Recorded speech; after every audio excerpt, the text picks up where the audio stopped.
First job in the morning is to put back the filter pan. This will have been taken out last night, cleaned, and then allowed to drain overnight. So the first thing we want to do is put this baffle in first.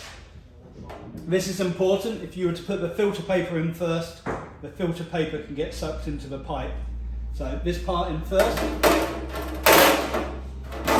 Secondly, we want a new filter paper, fresh one every day. If you place it on top of the pan like so, and then take the weight, put them both on together, and then pick them both up together like this, and then place into the pan. This kind of prevents lots of big air bubbles in there. Next is the crumb catcher, which just sits on top, and then finally the lid. Once you put all that back together, that can then slide back in all the way.